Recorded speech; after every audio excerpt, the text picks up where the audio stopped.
Now let's say that we want to make a new product. The first thing that we're going to want to do is actually go to the IMF. When we go to IMF, we'll see a list of all of the parts. To make the new product, we need to make sure that we make a unique part ID. So to do that, I'll just click the alphabetical listings area that's up here next to part ID, and we'll see that A through O is completely filled up. So the new product that we can make is anything from P through Z. This also has limited functionality in our program in that it can only have 26 part IDs. This has been done to make it easy, but we can go back and change the part IDs to be numbers as well, increasing the flexibility of the program.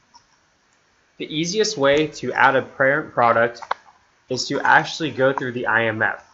In the IMF, you're just going to simply select Edit underneath, and then from there, click Add IMF Item. Over here, let's make the new parent product, which is P, and since we don't know how much is going to be on hand, safety stock, or lot size quite yet, we'll leave them as 0. Since we want to think that it'll probably take about 2 weeks to make the product, we'll select 2. The most important thing is, since it's an end product, we click End Product here. From there, all you press is Save, and then we'll see that Part P has been added as an end product. So from here, we're just going to select Done Editing.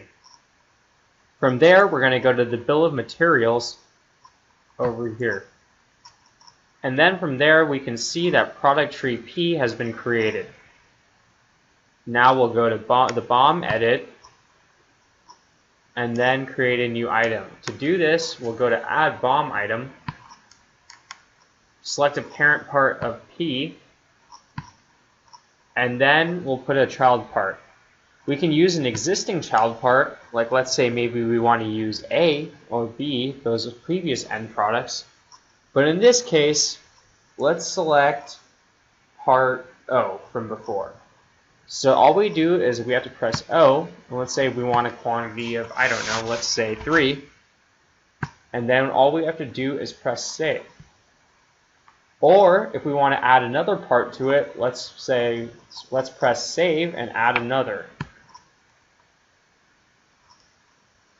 So now let's add another part to it, but this time we'll create a completely new part. So now let's select parent part P, and the child ID part we'll select the plus sign. In the plus sign, let's pick a new letter.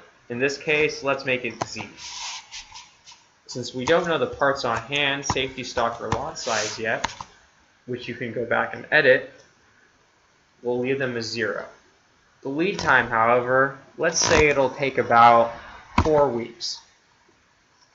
And you know what? We'll also say that you have to purchase this part as well too. So then from there, just press Is Purchased Part, and now press Save.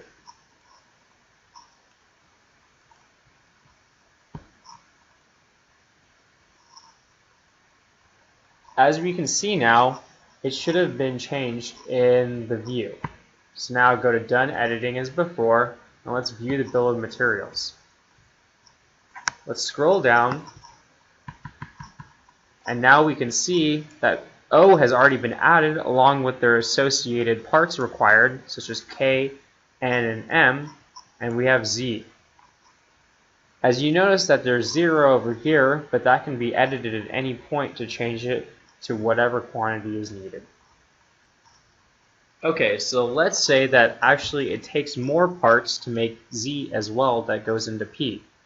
And also on top of that, we need to fix Z, which has a current value of 0. To do that, let's go back up and go to the BoM edit. So the first thing we're going to want to do is fix the problem from before that no part Z's were needed in P. So let's go over here and change the quantity to, let's say, 2.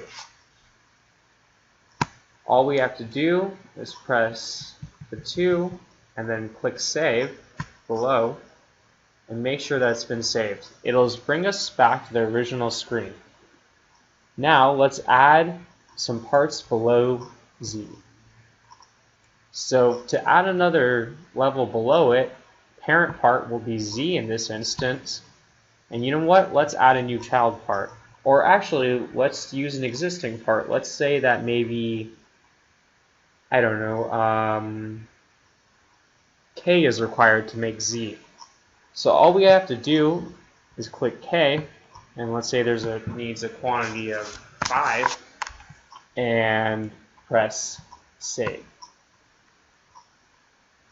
So now this should be reflected in the view. So go down editing, bill of materials, and then go below, and then we'll see Z, which is 2, and then K below it as well. As you can see, you can actually have K in multiple sections in different parts. So it's needed in part O, and it's needed in part Z. This is perfectly fine, and the program allows this to happen. Now that we've completed the product tree for P, we'll need to do two things. We'll need to put in the IMF and make sure that we have the correct lead times, safety stocks, and maybe lot sizes.